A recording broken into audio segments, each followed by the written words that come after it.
아주머니, 왜 울어요? 우리 어머니도 꼭 그 얼굴로 울었는데. 빨래터 돌 위에 쭈그리고 앉은 여인이 손을 멈추었습니다. 12살 소녀가 그 앞에 쪼그려 앉아 눈을 맞추고 있었지요. 여인의 뺨 위로 눈물 한 방울이 소리 없이 흘렀습니다. 그런데 이 아이가 찾는 어머니와 이 여인 사이에는 아무도 모르는 비밀이 있었습니다. 월화야담의 이야기가 계속될 수 있도록 구독과 좋아요로 응원의 마음을 보태주세요.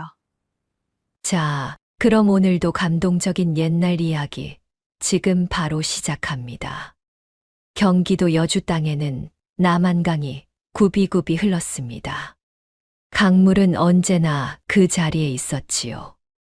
가뭄이 와도 홍수가 와도 세상이 뒤집혀도 강은 묵묵히 흘렀습니다. 사람들은 그 강가에 기대어 빨래를 하고 물고기를 잡고 아이를 키웠지요. 강가 빨래터 한켠에 작은 초가가 하나 있었습니다. 지붕은 낡아서 비가 오면 여기저기 물이 새었고 벽은 황토를 덧바른 것이 허옇게 떠 있었습니다. 그래도 문 앞에는 누군가 정성스럽게 심어 놓은 맨드람이 두 포기가 붉게 피어 있었지요. 그 집에 이슬이가 살았습니다. 12살, 여주 땅에서 모르는 사람이 없는 아이였습니다. 모른다기보다는 워낙 눈에 잘 띄었지요. 까만 눈동자가 어찌나 또렷한지 처음 보는 어른들도 괜히 시선을 피하게 되는 아이였습니다. 부모는 없었습니다. 언제부터 없었는지도 몰랐지요. 이슬이 기억하는 가장 오래된 장면은 복녀 할머니의 등이었습니다. 구부정하게 굽은 허리, 땀에 절은 무명적삼, 그리고 할머니가 흥얼거리던 자장가 한 소절. 자장자장 우리 아가 강물처럼 흘러가라. 이슬은 그 자장가가 좋았습니다. 왜 좋은지는 몰랐지요. 그냥 들으면 가슴 한가운데가 따뜻해졌습니다. 복녀 할머니는 빨래터에서 삭빨래를 해서 먹고 사는 노인이었습니다. 마을 사람들은 할머니를 가리켜 빨래터 복녀라 불렀지요. 나이가 70이 넘었는데도 허리 굽은 것 빼고는 정정했습니다. 무거운 빨랫감을 이고 강가를 오르내리는 것도 거뜬히 해냈지요. 이슬은 그런 할머니의 심부름꾼이었습니다. 빨래를 걷어오고 물을 길어오고 장에 나가 비누를 사오는 것이 이슬의 일이었지요. 삭은 없었습니다. 그 대신 밥을 먹었고 그 초가에서 잘 수 있었습니다. 할머니, 나는 왜 부모가 없어요?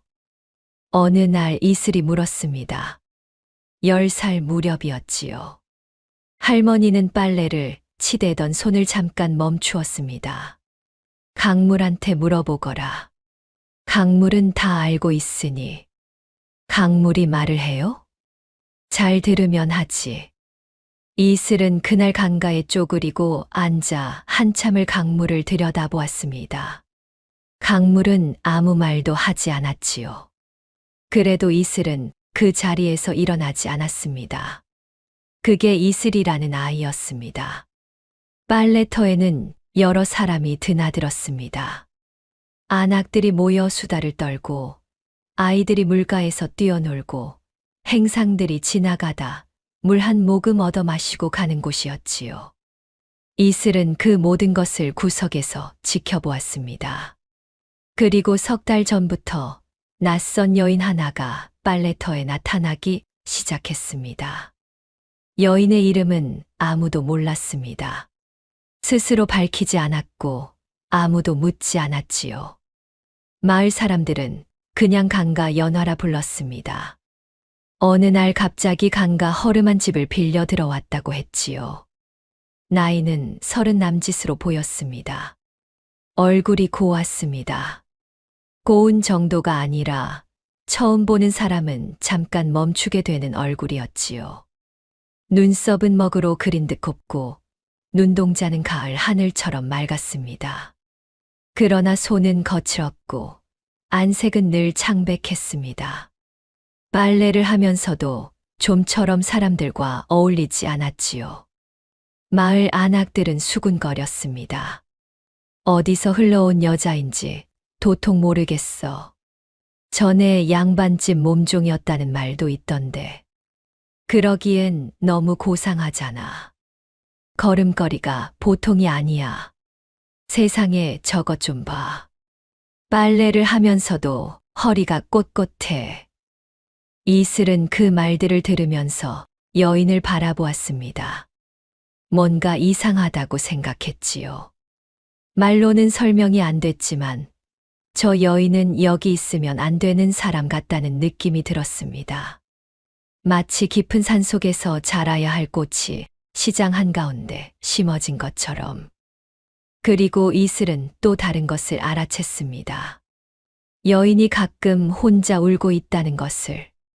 아무도 없다고 생각할 때 강물을 바라보며 소리 없이 눈물을 흘렸습니다. 손으로 입을 막고 어깨를 움츠리고 마치 울고 있다는 것 자체를 들키지 않으려는 것처럼. 이슬은 그 모습을 보면 가슴이 이상하게 조여들었습니다. 왜 그런지는 몰랐지요. 그날도 여인은 강가에 혼자 앉아 있었습니다. 빨래는 이미 끝났는데 일어나지 않고 그냥 강물을 바라보고 있었지요. 늦가을 바람이 강가를 스치고 물빛이 은빛으로 반짝였습니다. 이슬은 심부름을 마치고 돌아오다가 그 모습을 보았습니다. 여인의 뺨에 눈물이 흘러내리고 있었습니다. 이슬은 잠깐 망설였습니다. 그러다가 그냥 여인 곁에 쪼그리고 앉았지요. 여인이 고개를 돌려 이슬을 바라보았습니다. 당황한 눈빛이었습니다. 이슬이 말했습니다. 아주머니, 왜 울어요? 우리 어머니도 꼭 그 얼굴로 울었는데. 여인의 손이 멈추었습니다. 강바람이 두 사람 사이를 지나갔습니다. 여인은 아무 말도 하지 않았지요. 다만 눈동자가 미세하게 흔들렸습니다. 파문처럼 아주 천천히. 이슬은 그 눈빛을 보며 생각했습니다. 저 눈빛 어디서 봤지? 복녀 할머니는 그날 저녁 이슬을 불렀습니다. 부뚜막 앞에 앉아 콩죽을 저으면서 할머니는 한동안 아무 말도 하지 않았지요. 이슬은 그 옆에 쪼그리고 앉아 불빛을 바라보았습니다. 장작이 타닥타닥 소리를 냈습니다. 이슬아. 예, 할머니. 강가 연어 아주머니한테 말 걸었다고? 이슬은 고개를 끄덕였습니다. 할머니가 죽을 젓던 손을 멈추었습니다. 한참 있다가 천천히 입을 열었지요. 얼굴이 닮았다고 인연이 되는 건 아니란다. 마음이 닮아야 진짜 인연이지. 이슬은 그 말을 들으며 고개를 갸웃했습니다. 할머니, 저 아주머니 아세요? 모르지. 근데 왜 그런 말을 해요? 할머니는 대답하지 않았습니다. 다시 죽을 젓기 시작했지요. 이슬은 더 묻지 않았습니다. 할머니가 대답하지 않을 때는 이유가 있다는 걸 알고 있었으니까요. 그날 밤 이슬은 잠이 오지 않았습니다. 이불을 뒤집어 쓰고 누워 천장을 바라보았지요.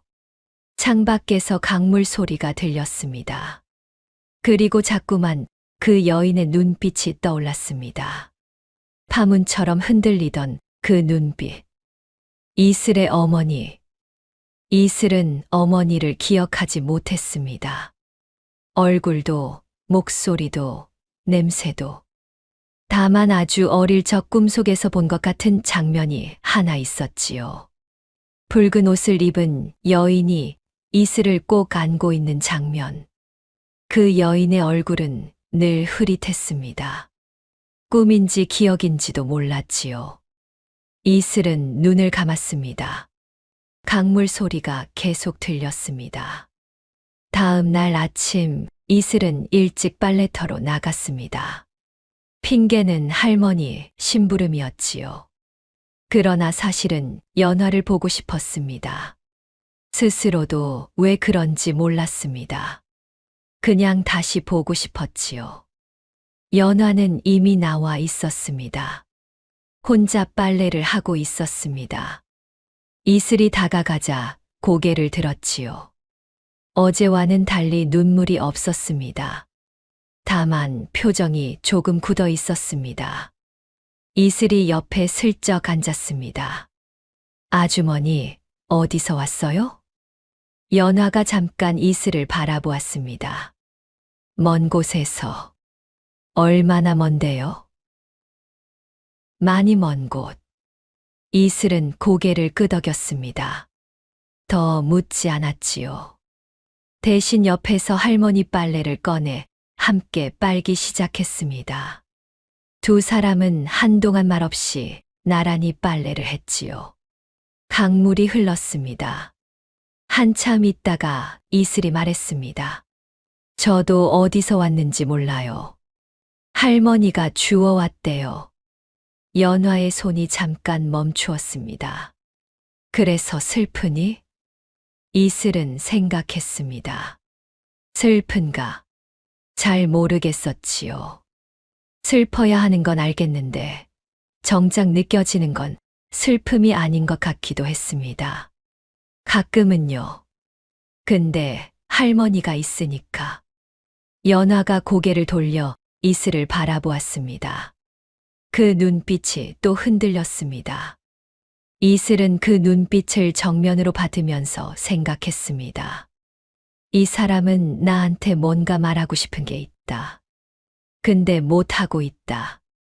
왜일까? 연화는 곧 시선을 거두고 다시 빨래를 시작했습니다.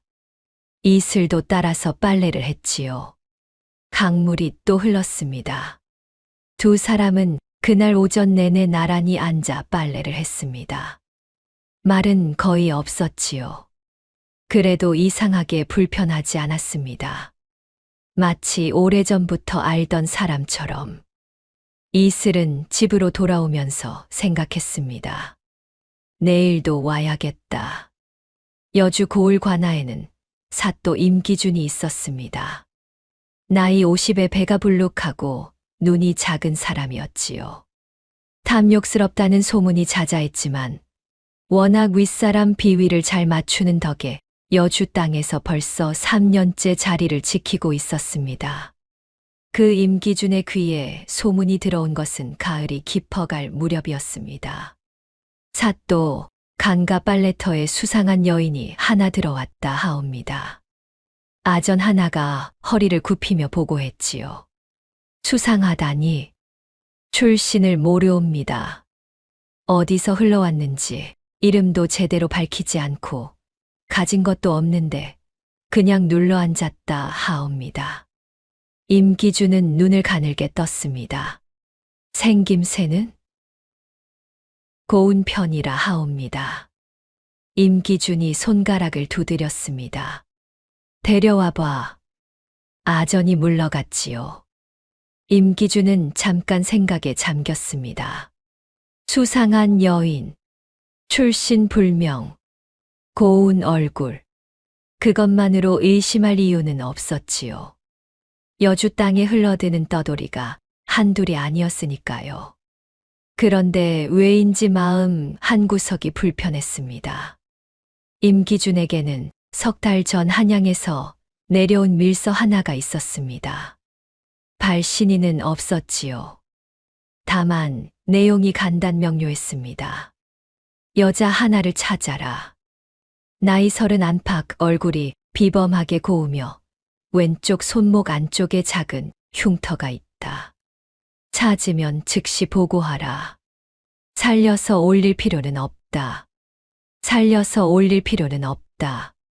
임기준은 그 문장을 3번 읽었습니다. 그리고 밀서를 불에 태웠지요. 누가 보낸 것인지는 몰랐지만 이런 밀서를 보낼 수 있는 사람이 많지 않다는 건 알았습니다. 그리고 그런 사람의 부탁을 들어주면 손해가 없다는 것도. 임기준은 창밖을 바라보았습니다. 강물 소리가 멀리서 들려왔습니다. 그 무렵 빨래터에서는 이슬과 연화의 만남이 조금씩 깊어지고 있었습니다. 이슬은 매일 아침 할머니 심부름을 핑계로 빨래터에 나갔지요. 연화는 늘 먼저 나와 있었습니다. 두 사람은 나란히 앉아 빨래를 하거나 강물을 바라보거나 짧은 말들을 주고받았습니다. 아주머니는 밥은 먹어요? 먹지. 많이요? 조금. 그러면 안 돼요. 많이 먹어야 해요. 연화가 작게 웃었습니다. 이슬은 그 웃음을 보면서 생각했지요. 웃을 때 더 고프다.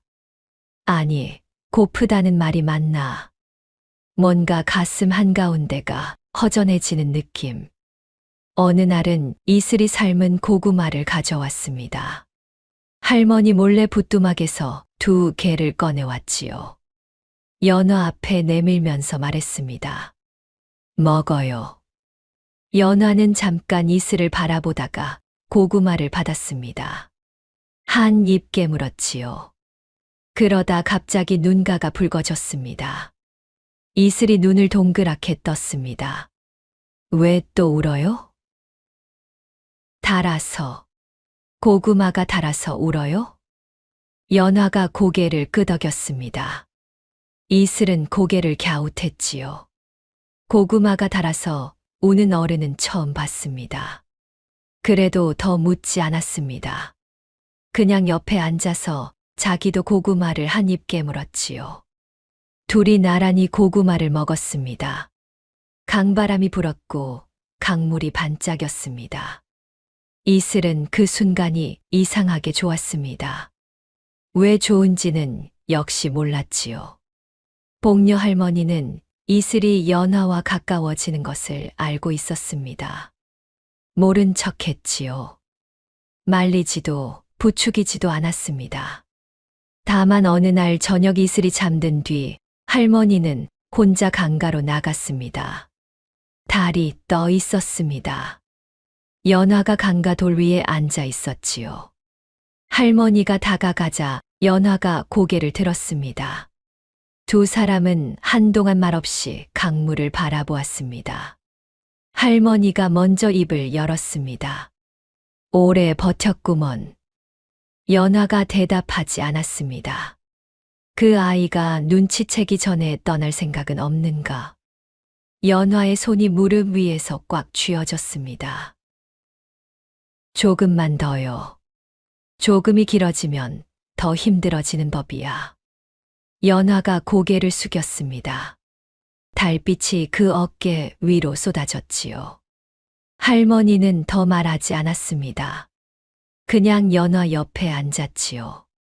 두 사람은 그렇게 한참 동안 나란히 강물을 바라보았습니다. 강물은 아무 말도 하지 않았습니다. 그냥 흘렀지요. 이슬에게는 비밀이 하나 있었습니다.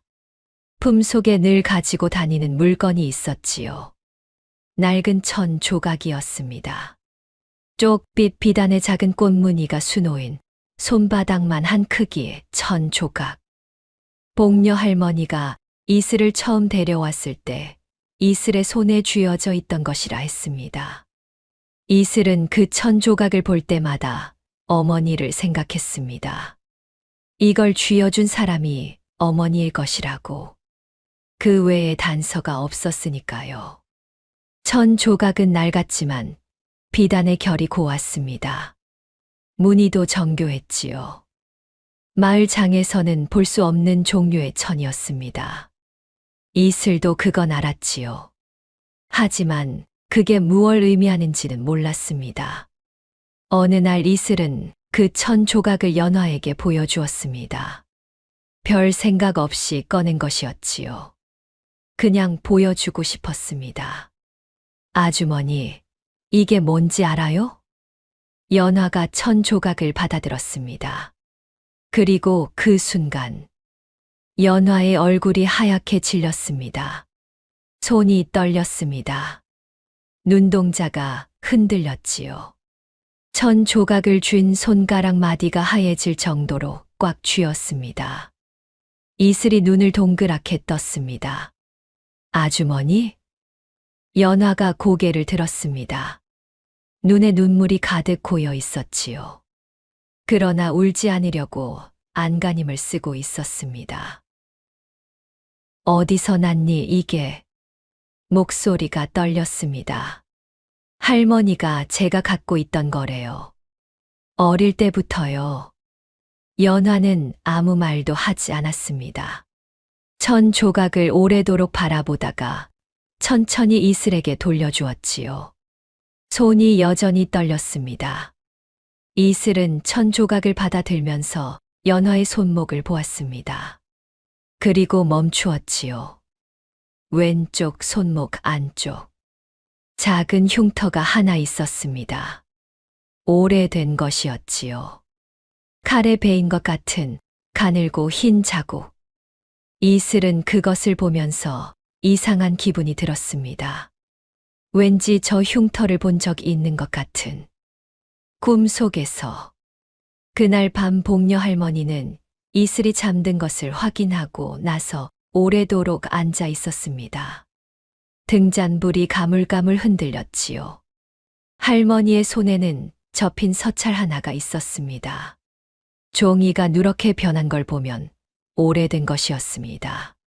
할머니는 그것을 펼치지 않았습니다.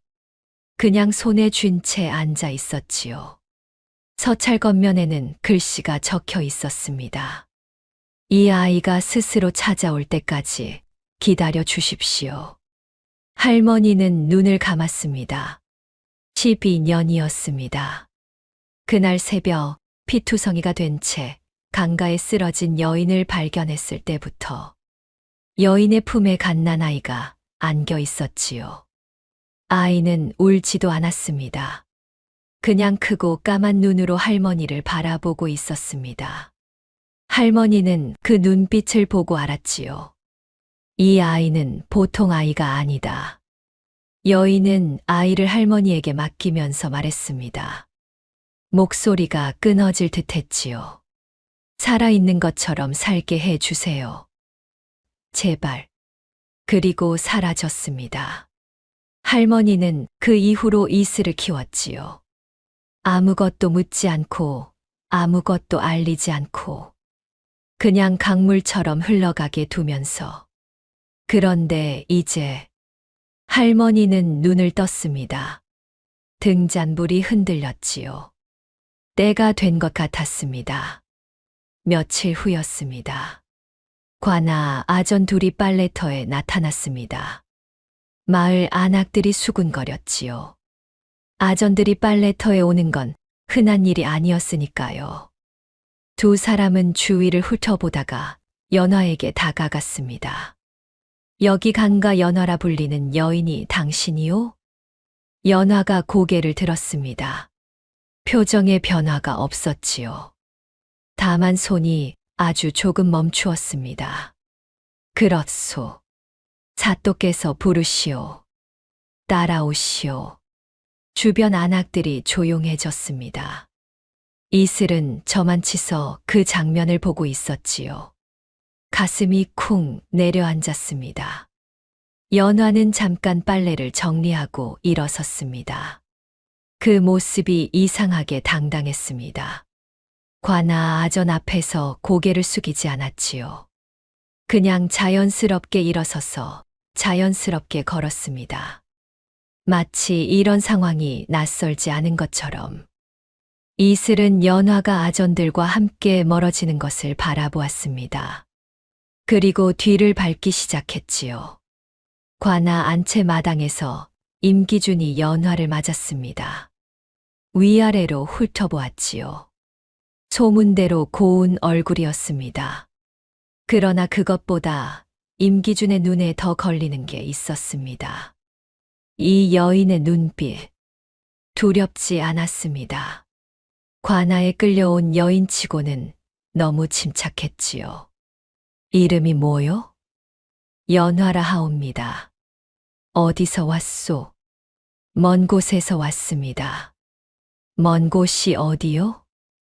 딱히 말씀드릴 곳이 없습니다. 임기준이 눈을 가늘게 떴습니다. 출신도 밝히지 못하는 여인이 여주 땅에 눌러앉은 이유가 뭐요? 그냥 살고 싶어서입니다. 짧은 대답이었습니다. 당당하지도 반항적이지도 않았지요. 그냥 담담했습니다. 임기준이 천천히 일어나 연화 앞으로 걸어갔습니다. 그리고 시선이 연화의 왼쪽 손목으로 내려갔지요. 가늘고 흰 흉터가 있었습니다. 임기준의 심장이 쿵 했습니다. 찾았다. 이슬은 담 밖에서 그 장면을 보고 있었습니다. 담벼락에 붙어서 숨을 죽이고 사또가 연화의 손목을 바라보는 순간 이슬은 직감했지요. 저 사람 연화 아주머니한테 나쁜 마음이 있다. 이슬은 이를 악물었습니다. 어떻게 해야 하지? 그때였습니다. 관아 안에서 임기준의 목소리가 들렸지요. 당분간 이 안에서 지내시오. 신변 보호를 위해서요. 연화의 목소리가 들렸습니다. 사양하겠습니다. 사양이라니. 이건 부탁이 아니오. 이슬의 주먹이 쥐어졌습니다. 관아 문이 닫히는 소리가 났습니다. 이슬은 담벼락을 등지고 주저앉았지요. 머릿속이 빠르게 돌아갔습니다. 할머니한테 말해야 한다. 지금 당장. 벌떡 일어났습니다. 그리고 달리기 시작했지요. 강바람이 세차게 불었습니다. 복녀 할머니는 이슬의 말을 듣고 한동안 가만히 있었습니다. 눈을 감고 무릎 위에 손을 올리고 숨을 고르고 있었지요. 이슬은 그 앞에 무릎을 꿇고 앉아 할머니의 얼굴을 바라보았습니다. 할머니, 어떻게 해요? 할머니가 눈을 떴습니다. 이슬아, 너 나한테 하고 싶은 말이 있지? 이슬은 입술을 깨물었습니다. 연화 아주머니가 우리 어머니예요. 방 안이 조용해졌습니다. 등잔불이 흔들렸지요. 할머니가 천천히 입을 열었습니다. 그걸 왜 생각했니? 그 쪽빛 천 조각이요. 제가 보여줬을 때 아주머니 손이 떨렸어요. 그리고 손목에 흉터가 있었어요. 꿈에서 본 것 같은 흉터. 할머니가 이슬을 오래 바라보았습니다. 할머니, 말해줘요. 할머니가 한숨을 내쉬었습니다. 그리고 자리에서 일어나 벽 한쪽으로 갔지요. 벽 아래 황토 속에 손을 넣어 뭔가를 꺼냈습니다. 낡은 서찰이었습니다. 이슬 앞에 내밀었지요. 읽어보거라. 이슬이 서찰을 펼쳤습니다. 글씨가 가늘고 단정했지요. 그러나 군데군데 번진 흔적이 있었습니다. 눈물 자국 같았습니다. 이슬은 천천히 읽었습니다. 읽다가 손이 떨렸습니다. 이 아이의 이름은 이슬입니다. 이슬처럼 맑고 이슬처럼 살라는 뜻입니다. 이 아이가 스스로 찾아올 때까지 기다려 주십시오.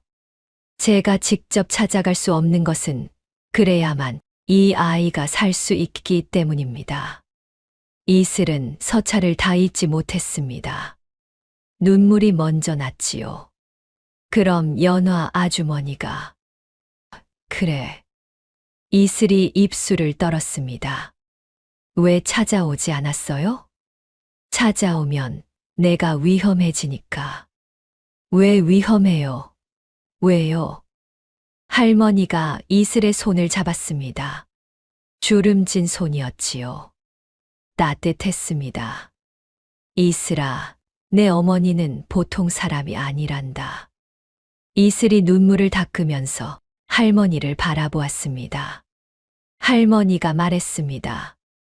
그리고 지금 관아에 잡혀 있는 그 여인은 살아있으면 안 되는 사람으로 찍혀 있단다. 누군가에게. 이슬은 그 말의 무게를 천천히 받아들였습니다. 살아있으면 안 되는 사람. 이슬의 눈빛이 달라졌습니다. 두렵지 않았습니다. 아니, 두렵기는 했지요. 그런데 두려움보다 더 큰 것이 가슴 안에서 올라왔습니다. 이슬이 말했습니다. 구해야 해요. 할머니가 이슬을 바라보았습니다. 어떻게? 몰라요. 근데 구해야 해요. 할머니가 잠깐 이슬의 눈을 들여다보았습니다. 그리고 천천히 고개를 끄덕였지요. 그래, 구해야지. 그날 밤 이슬은 관아담을 넘었습니다. 혼자였습니다. 할머니가 말렸지만 이슬은 듣지 않았지요. 대신 할머니가 일러준 것들을 머릿속에 넣었습니다. 관아 안채 구조, 문지기가 조는 시각, 연화가 갇혀 있을 방향. 담은 높았지만 이슬은 강가에서 자란 아이였습니다. 나무를 타고 돌을 딛고 올라가는 것쯤은 어렵지 않았지요. 담을 넘어 안으로 들어가니 어두웠습니다. 달이 구름에 가려 있었지요. 이슬은 숨을 죽이고 할머니가 알려준 방향으로 걸었습니다. 발소리를 죽이고 그림자처럼 벽을 따라 방 하나 앞에 문지기가 앉아 있었습니다. 꾸벅꾸벅 졸고 있었지요. 이슬은 그 앞에 멈추었습니다. 심장이 빠르게 뛰었지요. 이슬은 눈을 감고 숨을 한 번 들이쉬었습니다. 그리고 살금살금 문지기 옆을 지나쳤지요. 방문 앞에 섰습니다. 조심스럽게 문을 두드렸습니다. 아주머니, 안에서 소리가 없었습니다. 연화 아주머니, 저 이슬이에요. 잠깐의 침묵 후 목소리가 들렸습니다. 이슬아? 낮고 떨리는 목소리였지요. 예, 저예요. 왜 왔니? 위험해. 빨리 가. 이슬이 문에 손을 얹었습니다. 못 가요. 아주머니 두고 못 가요. 안에서 소리가 없었습니다. 이슬이 말했습니다. 서찰 읽었어요. 할머니한테 있던 서찰. 긴 침묵이었습니다. 그리고 문 안쪽에서 아주 작은 소리가 들렸지요. 숨을 참다 터뜨리는 것 같은 아주 낮고 짧은 소리. 이슬은 문에 이마를 대었습니다. 눈물이 났지요. 소리는 내지 않았습니다. 두 사람은 문을 사이에 두고 그렇게 있었습니다. 말도 없이, 소리도 없이. 그냥 같은 문에 기대어 있었지요. 한참 후에 연화가 말했습니다. 이슬아. 예. 잘 자랐구나. 이슬이 입술을 꽉 물었습니다. 도망가야 해요, 아주머니. 지금. 탈출은 생각보다 어렵지 않았습니다. 문지기가 잠든 틈에 빗장을 들어 올렸지요. 이슬이 먼저 나오고 연화가 뒤따랐습니다. 두 사람은 담을 따라 걸었습니다. 이슬이 앞장서고 연화가 뒤를 따랐지요. 담을 넘는 순간 연화가 잠깐 멈추었습니다. 이슬아, 빨리요, 아주머니. 잠깐만. 연화가 이슬의 손을 잡았습니다. 그리고 오래 들여다보았지요. 어두운데도 연화의 눈이 빛났습니다. 닮았구나. 이슬이 눈을 깜빡였습니다. 누구한테요? 연화가 대답하지 않고 그냥 웃었습니다. 그리고 담을 넘었지요. 두 사람은 강가로 달렸습니다. 복녀 할머니는 두 사람이 돌아오자 아무 말도 하지 않았습니다. 다만 연화를 보는 눈이 촉촉했지요. 연화도 할머니를 보고 멈추었습니다. 두 사람이 마주 보았습니다. 오래됐구먼. 할머니가 말했지요. 예. 오래됐습니다. 연화가 고개를 숙였습니다. 할머니가 연화의 손을 잡았습니다. 이제 어쩔 텐가. 연화가 이슬을 바라보았습니다. 이슬은 두 사람을 번갈아 보면서 말했지요. 여기 있으면 안 되겠죠. 사또가 찾을 거잖아요. 할머니가 고개를 끄덕였습니다. 날이 밝기 전에 움직여야 한다. 연화가 이슬에게 말했습니다. 이슬아, 너는 여기 있어도 돼. 할머니랑. 이슬이 고개를 저었습니다. 싫어요. 위험해. 알아요. 모르는 거야. 너는 아직 몰라. 이슬이 연화를 똑바로 바라보았습니다. 저 12살이에요. 무서운 거 알아요. 근데요. 이슬이 품속에서 쪽빛 1000조각을 꺼냈습니다. 이거 12년 동안 갖고 다녔어요. 이유도 모르고 그냥 버리면 안 될 것 같아서. 연화의 눈이 흔들렸습니다. 이제 이유 알았잖아요. 이슬이 말했습니다. 그러니까 갈 거예요. 같이. 강물 소리가 들렸습니다. 연화는 한참 이슬을 바라보다가 눈을 감았습니다. 눈물 한 방울이 흘렀지요. 닦지 않았습니다. 그냥 흐르게 두었습니다. 할머니가 말했습니다. 자, 그럼 짐을 싸야겠구먼. 세 사람이 여주를 떠난 것은 그날 새벽 동이 트기 직전이었습니다. 할머니가 작은 보따리를 하나 챙겼지요. 이슬은 품속에 쪽빛 1000조각을 넣었습니다. 연화는 아무것도 없었지요. 처음부터 아무것도 없이 온 사람이었으니까요. 강가를 마지막으로 바라보았습니다. 강물이 흘렀습니다. 여전히 그 자리에서 이슬이 말했습니다. 강물한테 인사해야 해요. 할머니가 강물은 다 안다고 했으니까. 할머니가 픽 웃었습니다. 연화가 강을 바라보았습니다. 한 손으로 입을 막았지요. 이슬은 강을 향해 꾸벅 고개를 숙였습니다. 다음에 또 올게요. 그리고 돌아섰지요. 세 사람은 어둠 속으로 걸어갔습니다. 강바람이 등 뒤를 밀어주었습니다. 한편 관아에서는 날이 밝자마자 난리가 났습니다. 문지기가 벌벌 떨며 임기준 앞에 엎드렸지요. 사또. 그 여인이 사라졌습니다. 임기준의 얼굴이 굳었습니다. 밤새 아무 소리도 없었는데 새벽에 보니 방이 비어 있었습니다. 빗장은 안쪽에서 열린 것으로 보이옵니다. 혼자서 알 수 없사옵니다. 임기준이 주먹을 쥐었습니다. 찾아라. 반경 50리 안에 있을 것이다. 예. 포졸들이 흩어졌습니다. 임기준은 창가에 서서 강 쪽을 바라보았지요. 그리고 혼자 중얼거렸습니다. 보통 여인이 아니야. 강물이 흘렀습니다. 아무것도 말하지 않으면서 세 사람이 향한 곳은 충청도 공주 땅이었습니다. 연화가 알고 있는 곳이었지요. 옛날에 잠깐 들른 적이 있는 작은 암자였습니다. 금강 근처 산중턱에 자리 잡은 곳으로 늙은 스님 혼자 지키고 있었지요. 사흘을 걸었습니다. 낮에는 큰 길을 피해 산길로 다니고 밤에는 민가, 처마 밑이나 폐가에서 잤지요. 먹을 것은 할머니가 챙겨온 보따리 안에 있었습니다. 주먹밥 몇 개와 말린 고구마가 전부였지요.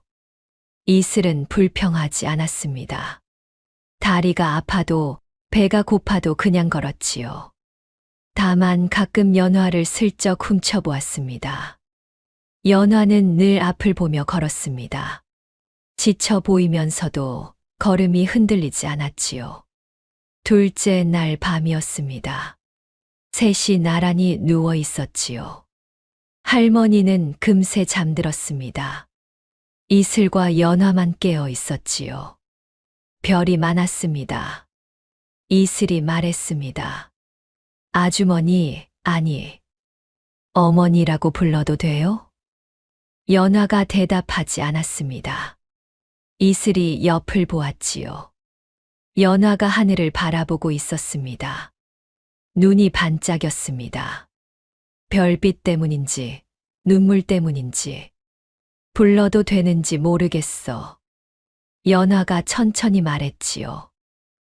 왜요? 어머니, 자격이 있는지 모르겠어서. 이슬이 잠깐 생각했습니다. 자격이 있어야 해요? 응. 할머니는 나 낳지도 않았는데 어머니 같은데. 연화가 고개를 이슬 쪽으로 돌렸습니다. 이슬이 말했습니다. 그냥 불러도 되면 부를게요. 연화가 오래 이슬을 바라보았습니다. 그래. 이슬이 눈을 감았습니다. 어머니. 연화가 눈을 감았습니다. 눈물이 흘렀지요. 닿지 않았습니다. 별이 총총 빛났습니다. 이슬은 금방 잠들었습니다. 연화는 오래도록 잠들지 못했지요. 이슬의 얼굴을 바라보다가 하늘을 바라보다가 또 이슬을 바라보다가 밤이 깊어서야 눈을 감았습니다. 암자에 닿은 것은 사흘째 오후였습니다. 늙은 스님은 세 사람을 보고도 놀라지 않았습니다. 마치 기다리고 있었던 것처럼 그냥 문을 열어주었지요. 오셨구먼. 연화가 고개를 숙였습니다. 폐를 끼치게 됐습니다. 폐라니. 어서 들어오시오. 암자 안은 작았지만 따뜻했습니다. 이슬은 들어서자마자 아랫목에 털썩 주저앉았지요. 다리가 풀렸습니다. 스님이 죽을 끓여 내왔습니다. 셋이 나란히 앉아 죽을 먹었지요. 말이 없었습니다. 그래도 따뜻했습니다. 이슬이 죽 그릇을 내려놓으면서 말했습니다. 스님, 여기서 얼마나 있을 수 있어요? 있고 싶은 만큼. 오래 있어도 돼요? 봄이 와도 있어도 되고, 여름이 와도 있어도 돼요. 이슬이 연화를 보았습니다. 연화는 죽 그릇을 내려놓고 스님을 바라보았지요. 스님, 여기까지 사람이 올 수 있을까요? 스님이 잠깐 생각했습니다. 올 것은 없지. 그러나 쉽지 않은 길이오. 그게 다행이네요. 연화가 조용히 말했습니다. 스님이 연화를 바라보았습니다. 마마. 연화가 고개를 저었습니다. 그 말은 쓰지 말아주세요, 스님. 여기서는 그냥 연화입니다. 스님이 고개를 끄덕였습니다. 이슬은 그 짧은 대화를 들으며 눈을 동그랗게 떴습니다. 마마. 이슬은 그 말이 무슨 뜻인지 알았습니다. 그날 밤 이슬은 스님에게 물었습니다. 스님, 마마가 무슨 뜻이에요? 스님이 이슬을 바라보았습니다. 알고 싶으냐? 예. 스님이 잠깐 생각했습니다. 내 어머니한테 직접 물어보는 게 좋겠다. 이슬은 연화에게 갔습니다. 연화는 암자마당에 나와 하늘을 보고 있었지요. 이슬이 옆에 섰습니다. 어머니. 응. 마마가 뭐예요? 연화가 하늘을 보면서 대답했습니다. 예전에 불리던 이름이야. 어디서요? 궁에서. 이슬이 숨을 들이쉬었습니다. 궁이요? 연화가 이슬을 내려다보았습니다. 달빛이 연화의 얼굴을 비추었지요. 고운 얼굴이었습니다. 슬픈 얼굴이었습니다. 이슬아, 지금 당장 다 알 필요는 없어. 근데 알고 싶어요.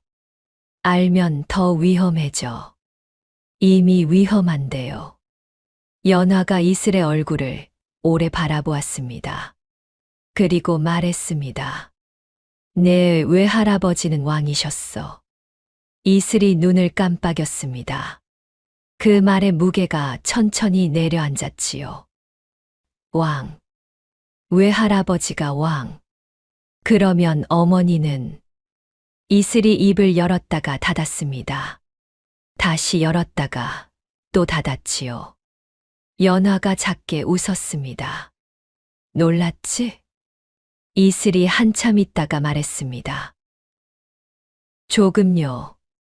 연화가 이슬의 머리를 쓰다듬었습니다. 처음이었지요. 이슬은 그 손길에 눈을 감았습니다. 달이 밝았습니다.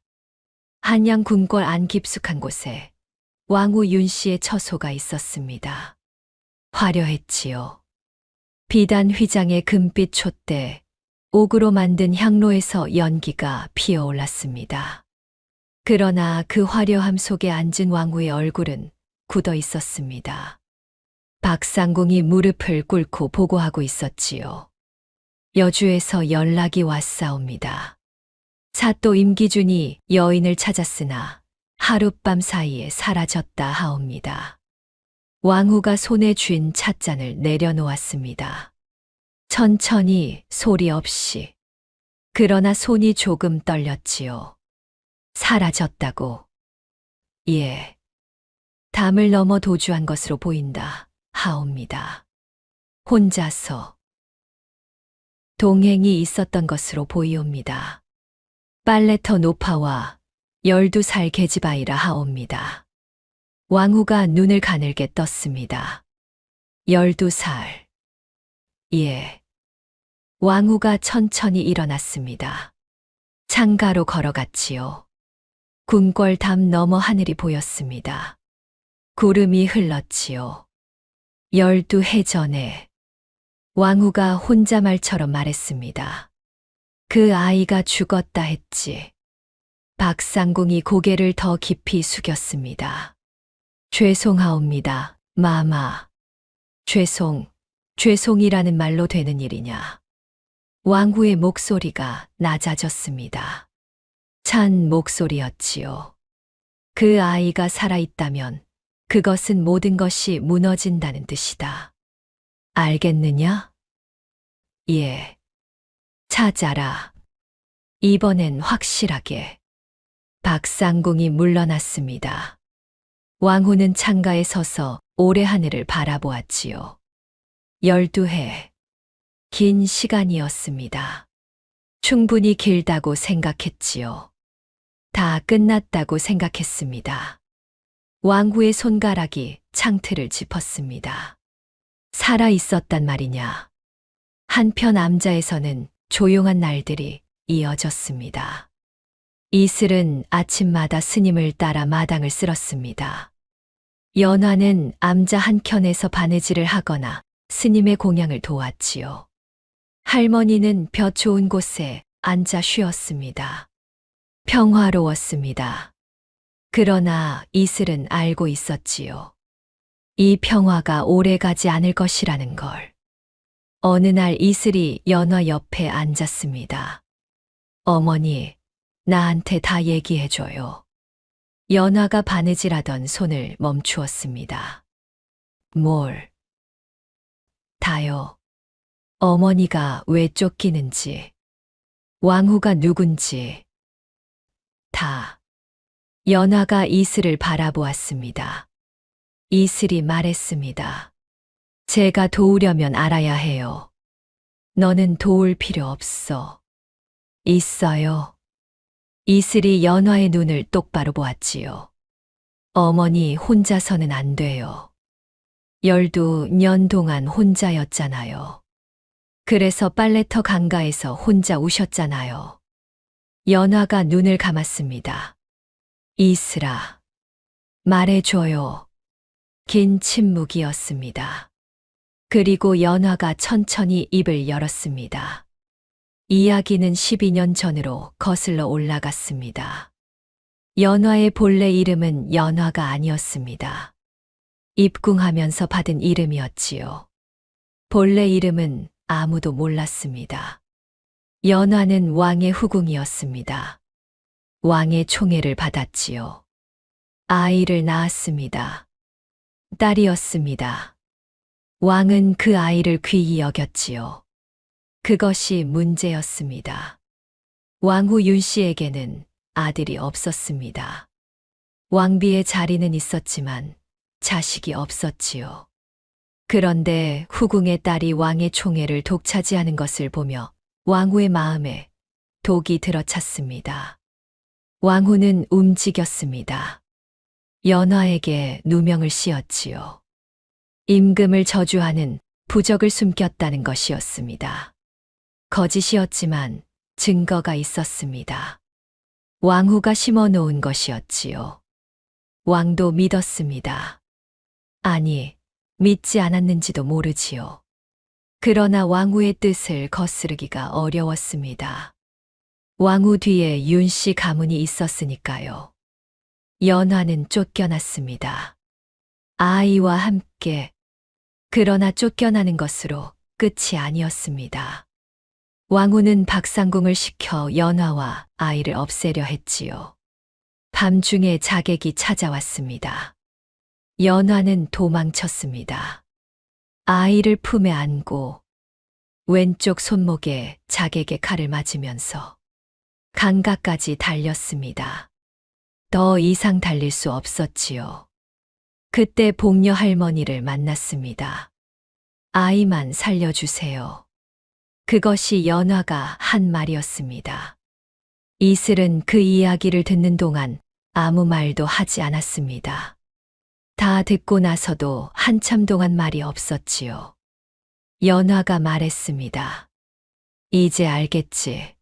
왜 아무것도 말하지 못했는지. 이슬이 고개를 끄덕였습니다. 그래도 살아있어서 다행이에요. 연화가 이슬을 바라보았습니다. 나는 무서워, 이슬아. 아직도. 알아요. 왕후는 포기하지 않아. 이번에도 찾아올 거야. 알아요. 이슬이 연화의 손을 잡았습니다. 작은 손이었지요. 그러나 꽉 쥐었습니다. 그래도 이번엔 혼자 아니에요. 연화가 오래 이슬의 손을 내려다보았습니다. 눈물이 떨어졌습니다. 한 방울, 두 방울. 이슬은 그 눈물을 보면서 생각했지요. 이번엔 달라야 한다. 박상궁이 직접 움직이기 시작한 것은 보름 후였습니다. 여주 일대를 뒤진 포졸들이 아무 성과를 내지 못하자 왕후가 박상궁을 불렀지요. 내가 가라. 예, 마마. 그 여인을 아는 것은 너뿐이다. 얼굴도 버릇도 도망친 방식도. 박상궁이 고개를 숙였습니다. 찾겠습니다. 그리고 이번엔 왕후가 박상궁의 눈을 바라보았습니다. 아이도 함께. 박상궁이 잠깐 멈추었습니다. 아이도 말씀이십니까? 살아있으면 안 된다. 그 핏줄이 살아있는 한 나는 편할 수가 없어. 박상궁이 다시 고개를 숙였습니다. 알겠사옵니다. 암자에는 가을이 깊어지고 있었습니다. 단풍이 들었지요. 이슬은 마당에서 낙엽을 쓸다가 가끔 멈추고 산 아래를 바라보았습니다. 별다른 이유는 없었지요. 그냥 바라보고 싶었습니다. 어느 날 스님이 이슬 옆에 섰습니다.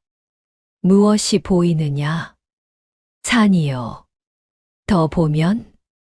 나무들이요. 더. 이슬이 집중해서 바라보았습니다.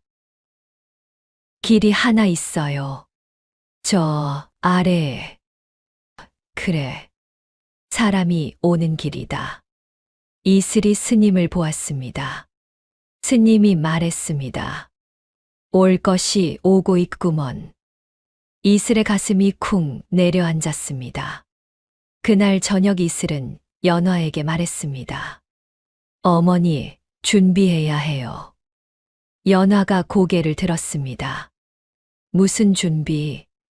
도망갈 준비요. 아니면 싸울 준비요. 연화가 이슬을 바라보았습니다. 이슬아, 도망만 다니면 끝이 없잖아요.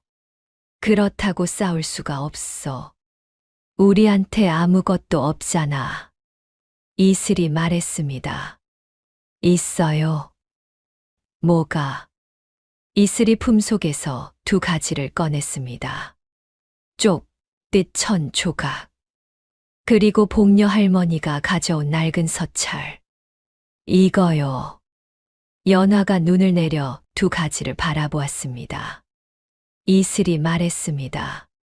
어머니가 직접 쓴 서찰이잖아요. 어머니 글씨잖아요. 그리고 이 천 조각은 어머니가 저한테 쥐어준 거잖아요. 연화가 입술을 열었다가 닫았습니다. 그걸로는 부족해. 스님도 있어요. 스님은 증인이 될 수 없어. 이슬이 생각했습니다. 무엇이 더 있을까? 무엇이 필요할까? 그때 복녀 할머니가 방 안으로 들어왔습니다. 할머니가 두 사람을 보더니 말했지요. 나도 있다. 연화가 할머니를 보았습니다. 할머니, 나는 그날 새벽을 봤어. 내가 강가에 쓰러진 것도, 아이를 안고 있던 것도. 그리고 할머니가 품속에서 뭔가를 꺼냈습니다. 작은 놀이개였습니다. 쪽빛 비단에 은실로 꽃을 수놓은 놀이개. 이슬의 천 조각과 똑같은 무늬였지요. 그날 밤 강가에 떨어져 있었어. 줍지 않았어야 했는데 그냥 두면 안 될 것 같아서. 연화가 눈을 크게 떴습니다. 그게 알지. 연화가 천천히 놀이개를 받아들었습니다. 손이 떨렸지요. 이슬이 말했습니다. 그게 뭐예요? 연화가 말했습니다. 내가 궁에서 나올 때 가지고 나온 것이야.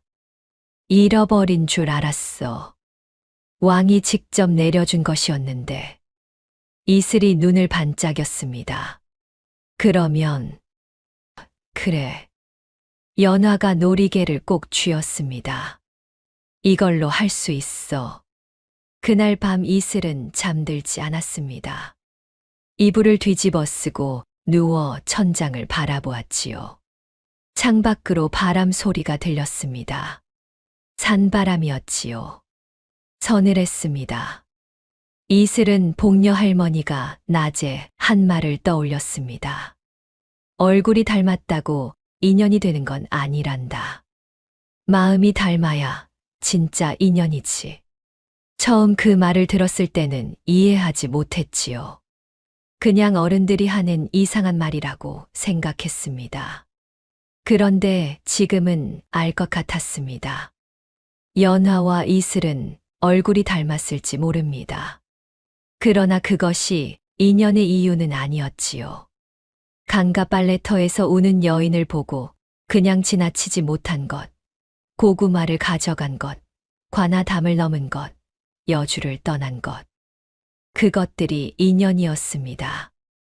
마음이 먼저 알아본 것이었지요. 이슬은 눈을 감았습니다. 내일 무슨 일이 벌어질지 몰랐습니다. 박상궁이 오는지, 포졸들이 오는지, 아니면 아무 일도 없는지. 그래도 무섭지 않았습니다. 아니, 무서웠지요. 그런데 그 무서움이 이슬을 멈추게 하지 않았습니다. 오히려 똑바로 서게 만들었지요. 이슬은 생각했습니다. 나는 12살이다. 가진 게 없다. 배경도 없다. 힘도 없다. 그러나 아는 게 있다. 어머니가 억울하다는 것. 그리고 억울한 것은 억울하다고 해야 한다는 것. 그것만큼은 알았지요. 이슬은 눈을 떴습니다. 창밖에 별이 보였습니다. 총총했지요. 이슬은 일어나 앉았습니다. 그리고 마음속으로 생각했습니다. 어떻게 할지 알겠다. 이튿날 새벽, 이슬은 스님을 찾아갔습니다. 스님, 한양까지 얼마나 걸려요? 스님이 이슬을 바라보았습니다. 빠른 걸음으로 나흘. 혼자 가도 돼요? 혼자. 예. 스님이 한참 이슬을 들여다보았습니다. 무얼 하려고? 이슬이 말했습니다. 왕을 만나야 해요. 스님이 눈을 깜빡였습니다. 왕을? 예. 어머니가 직접 못 가요. 가면 잡혀. 근데 저는 갈 수 있어요. 저는 아무도 모르니까요. 스님이 잠깐 생각했습니다. 왕을 만나는 건 쉬운 일이 아니요. 알아요. 근데 방법이 있어요. 무슨 방법? 이슬이 말했습니다. 격쟁이요. 스님이 눈썹을 올렸습니다. 격쟁. 왕의 행차 앞에 나서서 직접 억울함을 호소하는 것. 누구든 할 수 있는 일이었지만 목숨을 거는 일이기도 했지요. 위험하다. 알아요. 잡히면 곤장을 맞는다. 알아요. 그래도 하겠느냐? 이슬이 고개를 끄덕였습니다. 스님이 이슬을 오래 바라보았습니다. 그리고 천천히 말했지요. 행차 날짜를 알아보겠다. 연화는 이슬이 한양으로 가겠다는 말을 듣고 한동안 말을 잃었습니다. 안 돼. 돼요. 이슬아, 너 12살이야. 알아요. 격쟁은 어른도 무서워하는 거야. 그래도 해야 해요. 연화가 이슬의 앞을 막아섰습니다. 내가 허락 안 해. 이슬이 연화를 바라보았습니다. 어머니. 응. 12년 동안 혼자 숨어 사셨잖아요. 그게 사는 거예요? 연화가 말을 잃었습니다. 이슬이 말했습니다. 저는 어머니가 빨래터에서 혼자 우는 것 더 보고 싶지 않아요. 연화의 눈에 눈물이 고였습니다. 이슬아, 보내줘요. 긴 침묵이었습니다. 산바람이 불었지요. 연화가 눈을 감았습니다. 눈물이 흘렀습니다. 그리고 천천히 고개를 끄덕였지요. 이슬이 암자를 떠나던 날 아침, 연화는 이슬의 짐을 직접 쌌습니다. 주먹밥을 빚었지요. 말린 과일도 챙겼습니다. 그리고 이슬의 옷깃을 여며주면서 오래 바라보았지요. 추우면 이거 더 입어. 예. 배고프면 바로 먹어. 참지 말고. 예. 낯선 사람 따라가지 마. 예. 밤에 혼자 걷지 마. 예. 연화가 이슬의 어깨를 잡았습니다. 이슬아. 예. 무서우면 돌아와도 돼. 이슬이 고개를 저었습니다. 안 돌아와요. 연화가 이슬을 꼭 안았습니다. 처음 안아주는 것이었지요. 이슬은 그 품에 얼굴을 묻었습니다. 따뜻했습니다. 낯설고 그러나 낯설지 않은 따뜻함이었지요. 이슬이 품속에서 말했습니다. 어머니, 냄새가 좋아요. 연화가 더 세게 안았습니다. 빨리 돌아와. 예. 이슬이 물러나서 연화를 바라보았습니다. 눈물이 날 것 같았지만 참았지요. 울면 어머니가 더 걱정할 것 같았으니까요. 복녀 할머니가 이슬의 머리를 한번 쓰다듬었습니다. 강물처럼 흘러가거라. 막혀도 돌아가면서. 이슬이 고개를 끄덕였습니다. 스님이 이슬에게 작은 서찰을 건넸습니다. 한양에 아는 승려가 있다. 이걸 갖고 찾아가거라. 행차 날짜를 알아봐 줄 것이다. 이슬이 서찰을 받아 품속에 넣었습니다. 그리고 돌아섰지요. 걷기 시작했습니다. 뒤를 돌아보지 않았습니다. 뒤를 돌아보면 못 갈 것 같았으니까요. 박상궁이 암자 근처에 닿은 것은 이슬이 떠난 바로 다음 날이었습니다. 포졸 10명을 이끌고 산길을 올라왔지요. 숨이 찼지만 박상궁은 멈추지 않았습니다. 50이 넘은 나이에도 걸음이 빨랐지요. 암자 문 앞에서 멈추었습니다. 스님이 마당을 쓸고 있었지요. 이곳에 여인이 있소. 내놓으시오. 스님이 빗자루를 멈추었습니다.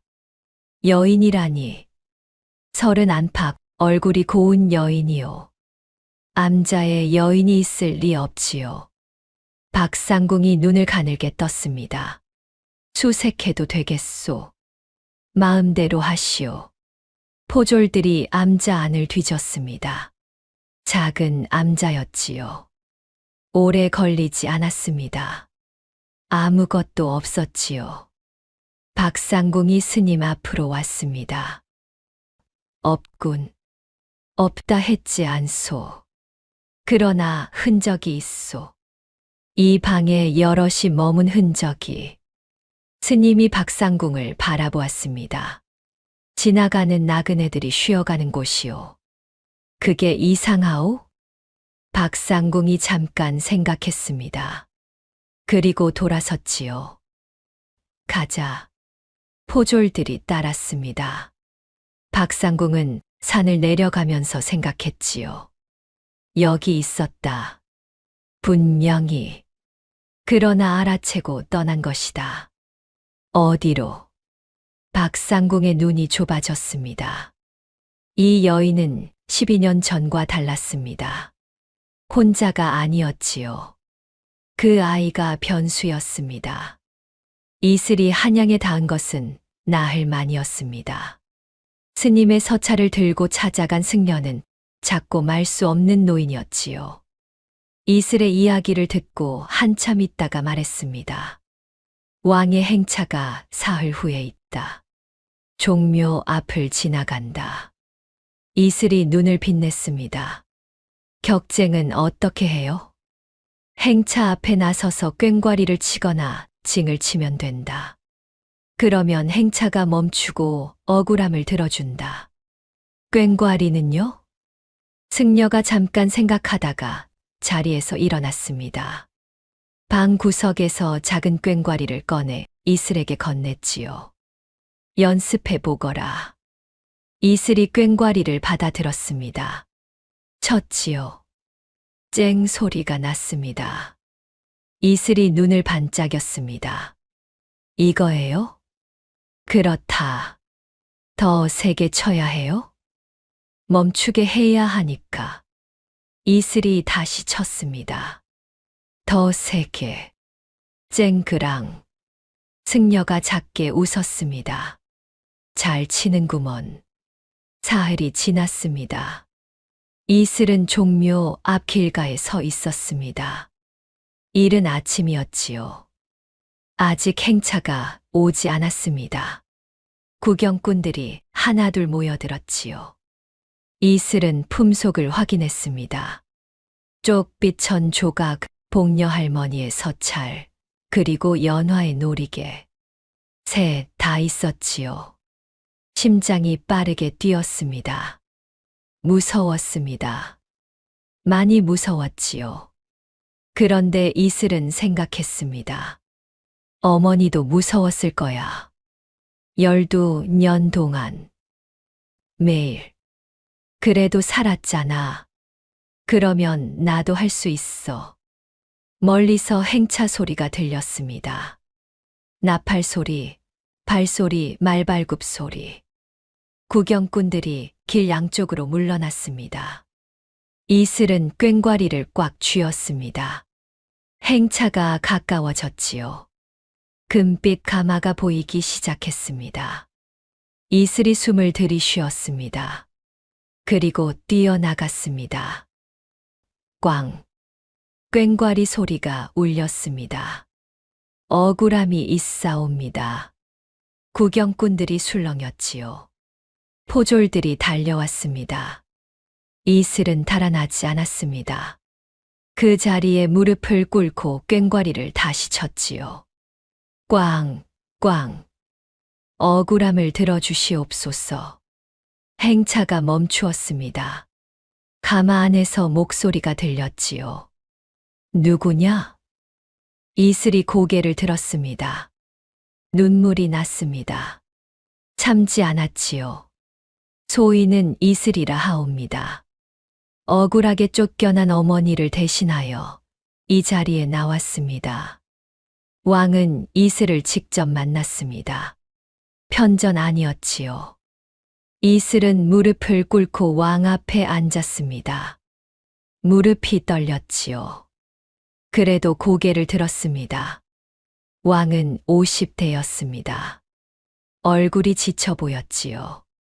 그러나 눈빛이 살아 있었습니다. 내가 격쟁을 했느냐? 예. 어린 것이 무서운 줄 몰랐느냐? 무서웠습니다. 왕이 이슬을 바라보았습니다. 억울함이 무엇이냐? 이슬이 품속에서 3가지를 꺼냈습니다. 2 손으로 받쳐 왕 앞에 내밀었지요. 이것이 증거이옵니다. 왕이 내려다보았습니다. 쪽, 뜻 1000조각. 낡은 서찰. 그리고 은실로 꽃을 수놓은 놀이개. 왕의 눈빛이 달라졌습니다. 천천히 놀이개를 집어들었지요. 오래 바라보았습니다. 이게 어디서 났느냐? 이슬이 말했습니다. 소인의 어머니가 궁을 나올 때 가지고 나온 것이라 하옵니다. 전하께서 직접 내려주신 것이라 하였습니다. 왕의 손이 멈추었습니다. 편전 안이 조용해졌지요. 왕이 말했습니다. 어머니의 이름이 무엇이냐? 이슬이 말했습니다. 연화라 하옵니다. 왕의 눈이 감겼습니다. 손이 떨렸지요. 놀이개를 쥔 손이. 왕이 움직이는 데는 시간이 걸리지 않았습니다. 편전을 나서기 전에 왕은 이슬에게 물었지요. 연화가 지금 어디 있느냐? 충청도 공주 근처 암자이옵니다. 살아 있느냐? 예. 살아 계십니다. 왕이 눈을 감았습니다. 길게 숨을 내쉬었지요. 데려오라. 누구도 손대지 못하게. 신하들이 움직였습니다. 이슬은 그 자리에 무릎을 꿇은 채 있었지요. 다리가 풀렸습니다. 긴장이 한꺼번에 빠져나가는 것 같았지요. 그때 왕이 이슬에게 말했습니다. 내가 이 자리에 나온 것, 용기 있는 일이다. 이슬이 고개를 숙였습니다. 어머니 때문이었습니다. 왕이 잠깐 이슬을 바라보았습니다. 눈빛이 닮았구나. 이슬이 눈을 깜빡였습니다. 누구를요? 왕이 대답하지 않고 자리에서 일어났지요. 이슬은 그 말의 뜻을 나중에야 알았습니다. 왕후 윤 씨는 그날 오후 왕 앞에 불려왔습니다. 박상궁도 함께였지요. 왕의 얼굴은 차가웠습니다. 이슬은 그 자리에 있었지요. 한켠에 서서 지켜보았습니다. 왕이 탁자 위에 3가지를 내려놓았습니다. 쪽, 뜻 1000조각. 낡은 서찰. 그리고 놀이개. 왕후의 얼굴이 굳었습니다. 이게 무엇인지 알겠느냐? 왕후가 입을 열었습니다. 모르겠사옵니다. 모른다고. 왕의 목소리가 낮아졌지요. 짐이 연화에게 직접 내린 놀이개다. 내가 연화를 쫓아낼 때 빼앗아가라 했던 것인데 강가에 떨어졌구나. 왕후가 말을 잃었습니다. 그리고 이 서찰은 연화가 아이를 맡기며 쓴 것이다. 누명을 씌운 것이 누구인지, 자객을 보낸 것이 누구인지 다 여기 적혀 있다. 왕후가 고개를 들었습니다. 전하, 그것은 말하지 마라. 왕이 조용히 말했습니다. 그러나 그 조용함이 오히려 더 무거웠지요. 짐이 믿었던 것이 부끄럽다. 그러나 지금은 그 이야기를 할 때가 아니다. 왕이 신하들을 바라보았습니다. 왕후의 직첩을 거두어라. 왕후가 눈을 크게 떴습니다. 전하, 박상궁은 의금부로 보내라. 박상궁이 무릎을 꿇었습니다. 얼굴이 하얗게 질렸지요. 왕후가 왕 앞으로 한 걸음 나섰습니다. 전하, 소첩은 그저 나라를 위해. 나라를. 왕이 왕후를 바라보았습니다.